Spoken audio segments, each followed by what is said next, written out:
வணக்கம். இலங்கை செய்திகளுக்காக நான் ஹரிணி. முதலில் தலைப்புச் செய்திகள். தேசிய மக்கள் சக்தி ஆதரவாளர் மீது வாள்வெட்டு தாக்குதல். விசாரணையில் தீவிரமாக ஈடுபட்டுள்ள அமைச்சர் சந்திரசேகர் மற்றும் எம்பி இளங்குமரன். இந்திய உயர்ஸ்தானிகர் சந்தோஷ் ஜாவிடம் கோரிக்கை விடுத்துள்ள சஜித் பிரேமதாச.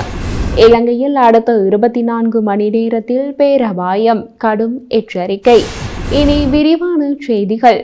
சீனா சென்றுள்ள ஜனாதிபதி அனுரகுமார இன்று 3ஆம் நாள் நடைபெறவிருக்கும் அரசு மற்றும் தனியார் துறை முதலீட்டு அமர்வில் பங்கேற்க உள்ளார். அரசு மற்றும் தனியார் நிறுவனங்கள் இணைந்து ஏற்பாடு செய்துள்ள முதலீட்டு அமர்வு ஜனாதிபதி அனுரகுமார தலைமையில் நடைபெறுவது சிறப்பம்சமாக தெரிவிக்கப்பட்டுள்ளது. ஜனாதிபதி அனுரகுமார சீன மக்களின் மாவீரர் நினைவு தூபிக்கு மலரஞ்சலி செலுத்த உள்ளார்.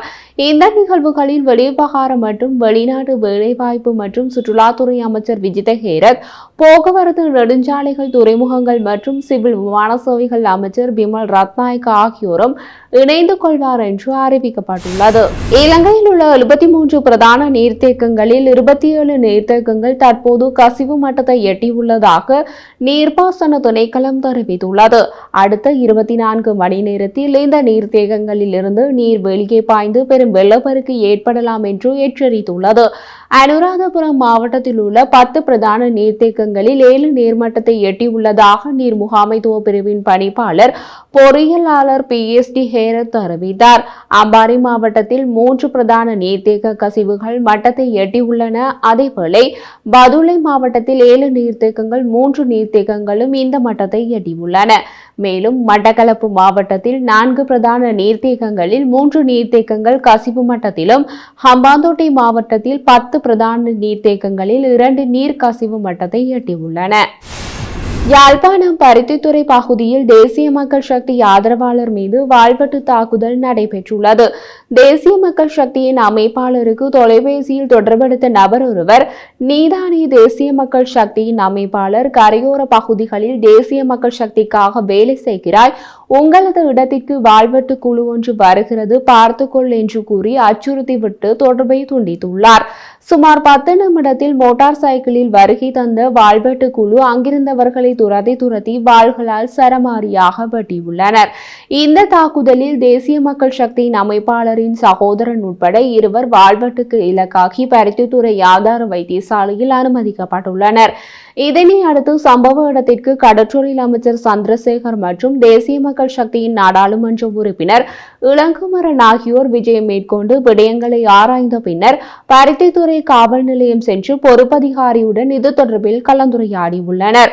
சம்பவம் தொடர்பில் விசாரணைகளை ஆரம்பித்துள்ள காவல்துறையினர் தாக்குதல்தாரிகளை கைது செய்வதற்கான நடவடிக்கைகளில் ஈடுபட்டு வருவதாக தெரிவித்துள்ளனர். பொதுஜன பெரமுனவின் தேசிய அமைப்பாளர் நாமல் ராஜபக்ஷ, இலங்கைக்கான இந்திய உயர்ஸ்தானிகர் சந்தோஷ் ஜா ஆகியோர் சந்தித்து கலந்துரையாடியுள்ளனர். இந்தியா மற்றும் இலங்கைக்கிடையில் நடைபெற்று வரும் அபிவிருத்தி திட்டங்கள், முதலீடுகள் தொடர்பில் கலந்துரையாடப்பட்டுள்ளது. இலங்கையின் பொருளாதார மறுமலர்ச்சி மற்றும் பரஸ்பர ஆர்வமுள்ள பிற துறைகள் குறித்து இருவரும் கருத்துக்களை பரிமாறிக்கொண்டதாக உயர்ஸ்தானிகர் தெரிவித்துள்ளார்.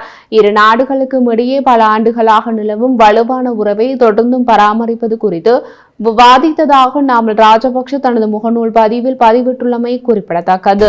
4 நாட்கள் உத்தியோகபூர்வ விஜயத்தில் செய்த ஜனாதிபதி அனுரகுமார, இலங்கைக்கு கிடைத்த பாரிய முதலீட்டை குறிக்கும் வகையில் இலங்கை மின்சக்தி மற்றும் எரிசக்தி அமைச்சுக்கும் சீனாவின் சீனாபெக் முன்னணி சர்வதேச பெட்ரோலிய நிறுவனத்திற்கும் இடையில் ஒப்பந்தம் ஒன்று கைச்சாத்திடப்பட்டுள்ளது. $3.7 பில்லியன் வெளிநாட்டு நேரடி முதலீட்டின் கீழ் ஹம்பாந்தோட்டையில் நிர்மாணிக்கப்படும் எண்ணெய் சுத்திகரிப்பு நிலையம் 2 லட்சம் கொள்கலன்களை உடைய எண்ணெய் தாங்கிகளை கொண்டுள்ளதுடன் அவற்றில் பெருமளவான தொகையை ஏற்றுமதி செய்ய திட்டமிடப்பட்டுள்ளது. சீனாவிடமிருந்து இலங்கைக்கு கிடைத்த இந்த புதிய முதலீடு நாட்டின் பொருளாதார வளர்ச்சியை வலுப்படுத்துவதன், அம்பாந்தோட்டையில் குறைந்த வருமானம் பெறும் மக்களின் வாழ்வாதாரத்தையும் பலப்படுத்தும். அத்துடன் முழு இலங்கை மக்களுக்கும் இதன் பலம் மிக விரைவில் கிடைக்கப்பெறும்.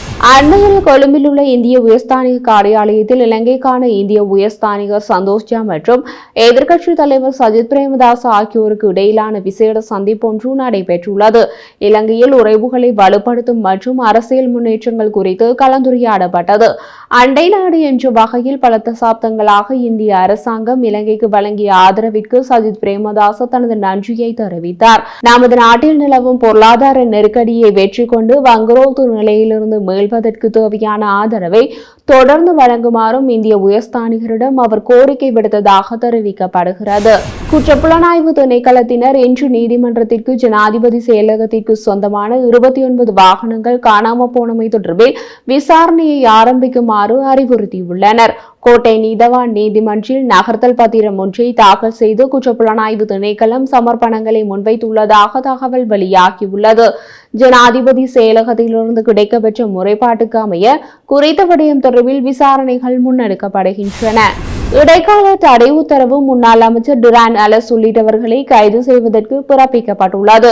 இந்த இடைக்கால உத்தரவு எதிர்வரும் 21ஆம் திகதி வரை நடைமுறையில் இருக்கும் என்று உத்தரவில் தெரிவிக்கப்பட்டுள்ளது. பத்திரிகைகளை அச்சிடுவதற்கு பயன்படுத்தப்படும் பத்திரிகைத்தாள் விநியோக ஒப்பந்தத்தை மீறிய குற்றச்சாட்டில் முன்னாள் பொதுமக்கள் பாதுகாப்பு அமைச்சர் டிரான் அலஸ் உள்ளிட்ட தனியார் நிறுவனத்தின் பணிப்பாளர்களை குற்றப்புலனாய்வு திணைக்களம் கைது செய்வதிலிருந்து மேன்முறையீட்டு நீதிமன்றம் இடைக்கால உத்தரவை பிறப்பித்துள்ளது. இந்த மனுவில் பிரதிவாதிகளாக போலீஸ் மா அதிபர், குற்றப்புலனாய்வு திணைக்களத்தின் பணிப்பாளர் மற்றும் தனியார் நிறுவனம் உள்ளிட்ட 6 பேர் குறிப்பிடப்பட்டுள்ளனர். சட்டத்தரணி சனத் விஜயரத்னவின் ஆலோசனையின் பேரில் தாக்கல் செய்யப்பட்ட இந்த மனுவில் மனுதாரர் நிறுவனம் பத்திரிகை அச்சிடுவதற்கு தேவையான காகிதத்தை பெற்றுக் கொள்வதற்காக பிரதிவாதியான தனியார் நிறுவனத்துடன் ஒப்பந்தம் செய்து கொண்டுள்ளதாக குறிப்பிடப்பட்டுள்ளது. மனுதாரரின் நிறுவனத்தின் பணிப்பாளர் முன்னாள் பொதுமக்கள் பாதுகாப்பு அமைச்சர் டிரான் அலஸ் தனது அமைச்சு பதவியை இழந்ததை அடுத்து பிரதிவாதியான தனியார் நிறுவனம் உரிய உடன்படிக்கையின் விதிமுறைகளை மீறியுள்ளதாகவும் குற்றம் சுமத்தப்பட்டுள்ளது.